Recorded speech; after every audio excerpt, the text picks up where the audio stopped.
Worry is like a shadow that follows you everywhere, draining your strength before the battle even begins. It convinces you that the worst is already waiting for you around the corner. But life is not built on fear. Life responds to trust, to courage, to presence. When you stop feeding your mind with endless doubts, if you make room for clarity, for opportunity, for growth. The truth is this: worry never solves a single problem. It only multiplies them in your mind until you feel paralyzed. What you fear is often not reality, but imagination gone wild. And imagination, when misused, becomes your own prison. The moment you stop worrying, you allow yourself to live in the now. You begin to notice the doors that were always open, but hidden behind your anxious thoughts. Suddenly, your energy is no longer wasted on what ifs, but invested in what can be. Do not mistake letting go of worry for irresponsibility. It is the opposite. It is responsibility at its highest level. Because when you act without fear clouding your vision, your decisions become sharper, your actions more powerful, your results more certain. Life starts working not when everything is under control, but when you stop trying to control everything. When you trust the process, when you trust your strength, when you trust that challenges are teachers, not punishments. That is when the flow begins. So stop rehearsing disaster in your mind. Start rehearsing courage. Stop feeding the doubts. Start nurturing faith. Stop waiting for the perfect time. Start moving with the time you have now. Life begins when worry ends. Worry is wasted energy because it consumes the very strength that should be reserved for living and moving forward. Every moment spent replaying fears and imagining worst-case scenarios is a moment stolen from action, creativity, and peace. Worry convinces the mind that it is being productive, as though by obsessing over possibilities we are preparing for them. But in reality, it only leaves us more exhausted and less capable. It is like pouring water into a leaking vessel. No matter how much you give, nothing is retained and nothing grows. Energy, once invested in worry, never returns. It cannot be recovered, and yet it accomplishes nothing of value. When you let worry dominate your thoughts, you are essentially fighting battles that do not even exist. The mind invents scenarios, paints them with fear, and then forces the body to experience the stress of them as though they were already real. This cycle leaves you weaker, more anxious, and unable to handle the genuine challenges when they arrive. It is like running a marathon in your head every day and then collapsing when the actual race begins. Instead of equipping you, worry strips you of resilience. Instead of preparing you, it undermines your readiness. There is a hidden cost to worry beyond mental exhaustion. It poisons your present moments, blinding you to opportunities and joy that are already available, while the mind is consumed with what might go wrong. It overlooks what is already working, what is already within reach, and what can be nurtured right now. Relationships suffer because your presence is fractured. Goals suffer because your focus is scattered, and your inner peace suffers because your energy is misdirected. What could have been strength for building becomes weakness through imagining. True preparation does not come from worrying, but from clarity, calmness, and deliberate action.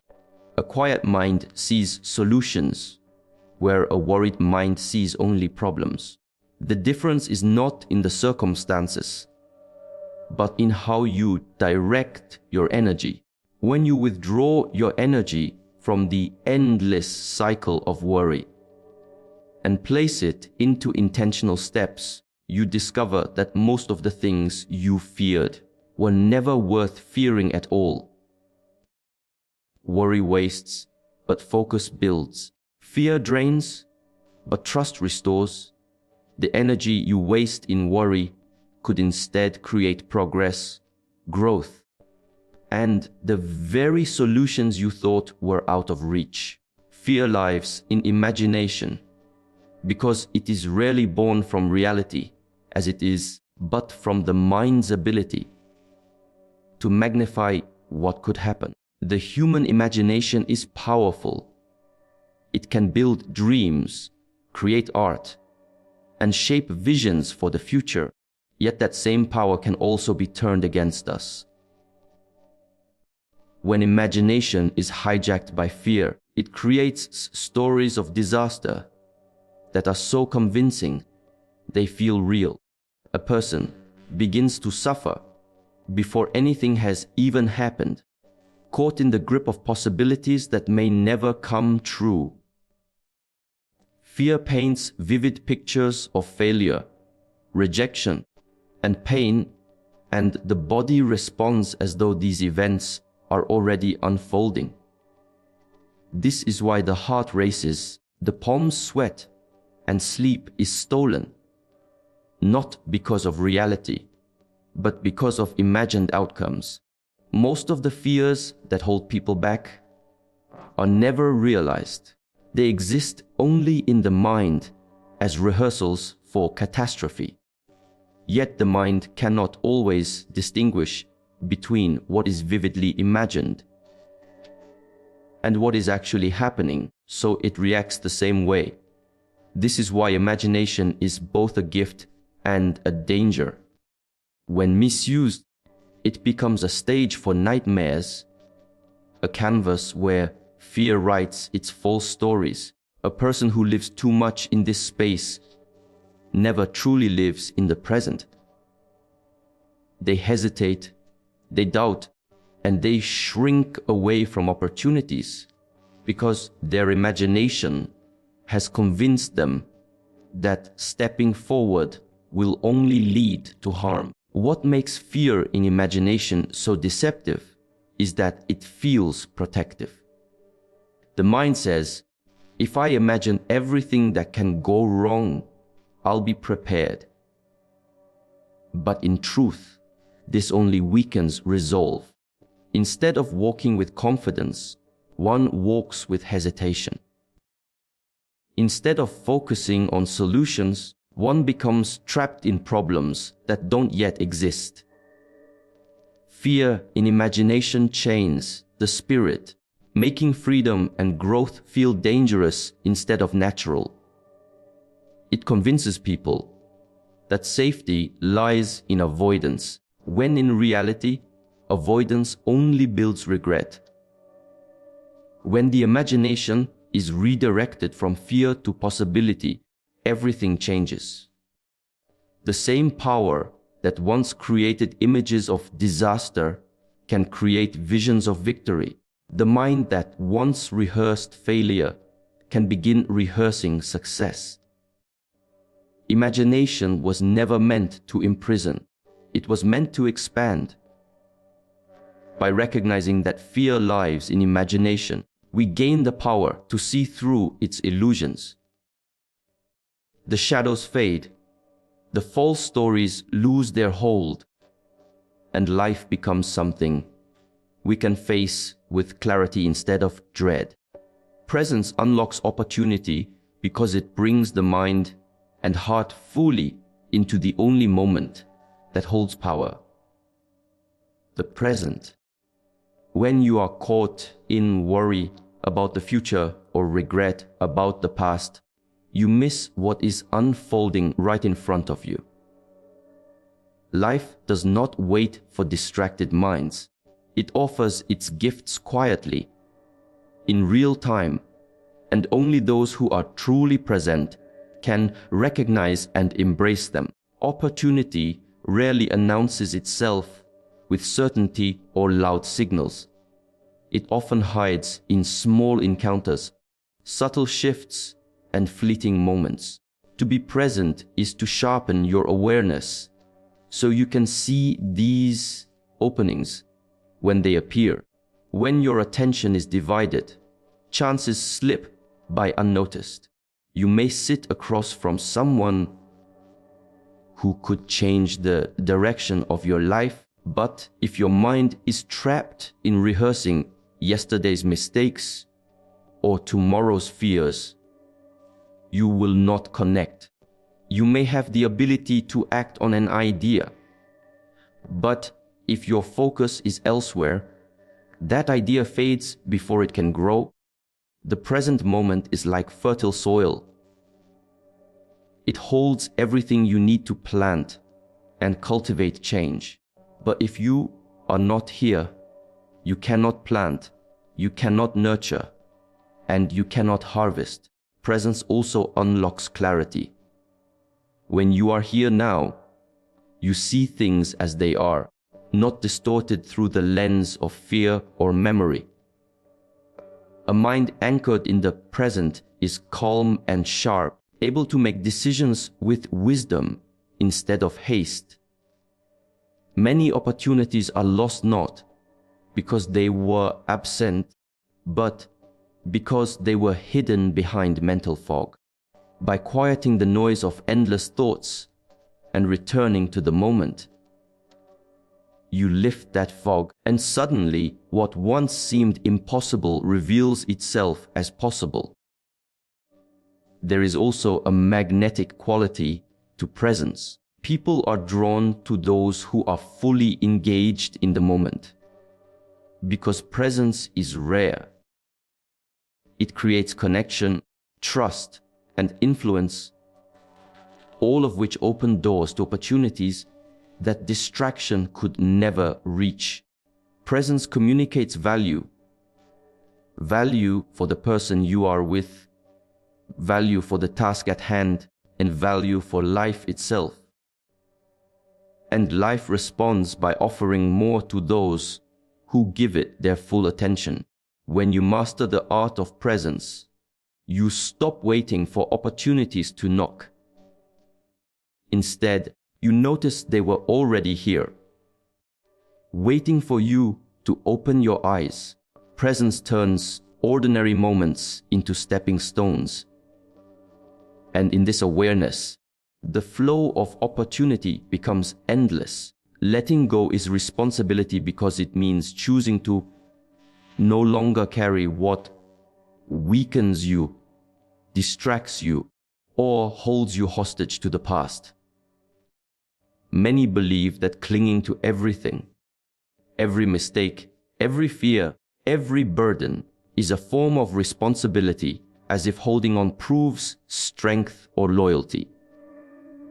But in truth, the opposite is real. True responsibility is discerning what deserves your energy and what must be released. To let go is not to abandon care. It is to honor your life enough to refuse to waste it on what cannot be changed. Responsibility is not about control over everything.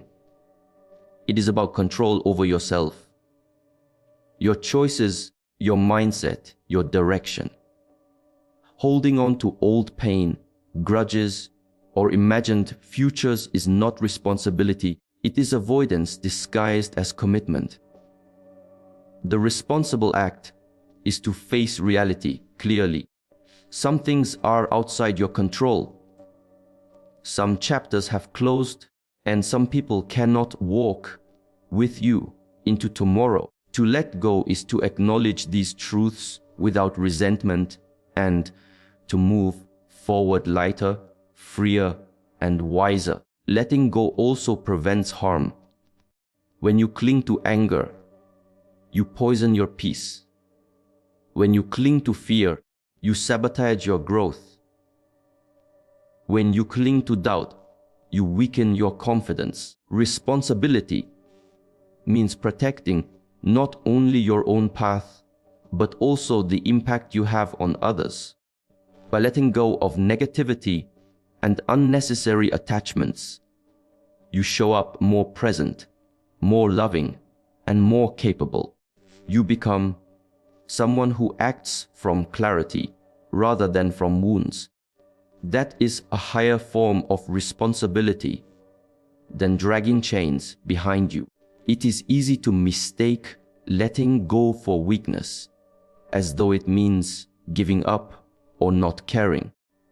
But weakness is being ruled by what should have already been released. Strength is knowing when to hold on and when to release. Responsibility requires courage, and courage is often expressed through the act of letting go. To release does not mean to forget or to dismiss. It means to respect the lesson, take the growth, and put down the weight that no longer serves you. Life begins to work when you accept this truth. Letting go is not abandonment, it is maturity. It allows you to direct your energy where it matters, to nurture what can still grow, and to lead yourself with wisdom. That is responsibility in its truest form. Trust opens flow because it allows life to move through you without the constant resistance of doubt and fear. When you live in distrust, you fight against everything: the timing, the process, even yourself. Every step becomes heavy because you are questioning whether it will lead anywhere. But when you choose trust, you loosen your grip on control and allow the natural rhythm of life to guide you. This is not blind hope. It is an inner decision to believe that challenges are not punishments, but pathways, and that even uncertainty can carry hidden wisdom. Trust turns struggle into movement and hesitation into momentum. Flow cannot exist in a heart that is rigid. It requires openness, a willingness to be guided, and faith that even if the destination is unclear, the path will reveal itself step by step. Trust provides that openness. It shifts your focus from trying to micromanage outcomes to engaging fully with the present. And in that space, creativity awakens, solutions emerge, and strength renews itself. You stop pushing against the current and instead learn to move with it, discovering that progress can feel natural rather than forced.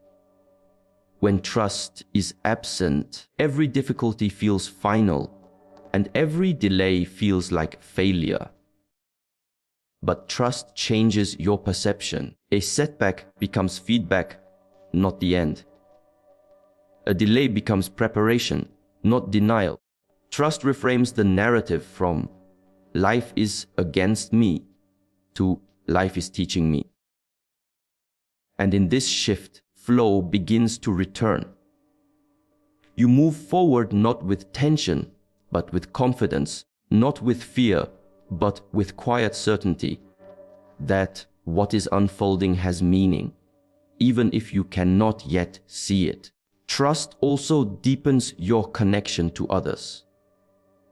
When people sense that you trust yourself and the process, they are drawn to you. Relationships grow stronger because they are not burdened by suspicion or constant doubt. Collaboration becomes easier, communication becomes clearer, and support flows naturally. Life responds to trust the same way people do. with openness and generosity. To trust is not to ignore challenges, but to meet them without panic. It is to believe that you are equipped, that growth is happening, and that what is meant for you will not pass you by.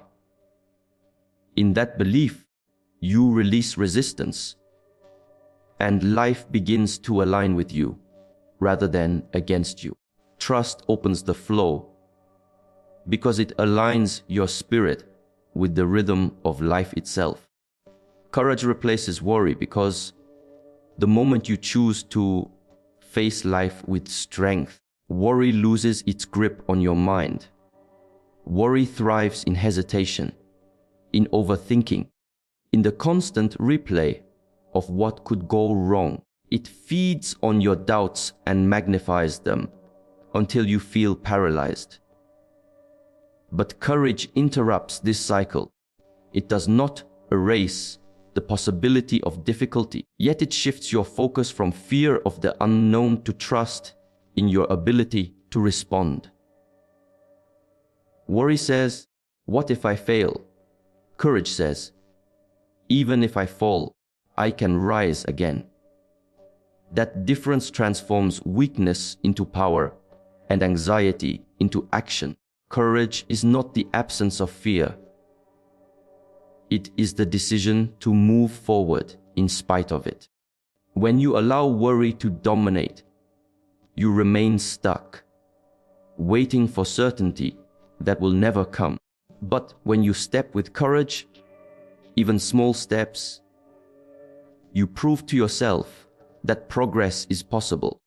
Each act of courage diminishes the voice of worry because action produces clarity, while hesitation produces more doubt. Worry imagines 1,000 scenarios, but courage creates real experience, and experience is always stronger than imagination. The beauty of courage is that it multiplies. Once you act bravely in one area, you discover strength you didn't know you had, and that strength spills into other areas of life. Worry keeps you shrinking. Courage helps you expand. Worry convinces you to play safe, to remain small, to avoid risk. Courage shows you that growth only comes by stepping beyond the comfort zone, by daring to do what worry tells you to avoid. Courage also protects your energy. Worry drains it, scattering your focus across endless possibilities. Courage gathers it, channeling your energy into decisive movement. Instead of wasting time rehearsing disaster, you spend it building solutions. Instead of obsessing over what may never happen, you create what can happen. Courage gives you back control over your choices, while worry leaves you powerless to act. Life responds differently to courage. Opportunities open because action attracts momentum, while worry only attracts stagnation. People respect courage, trust it, and are inspired by it.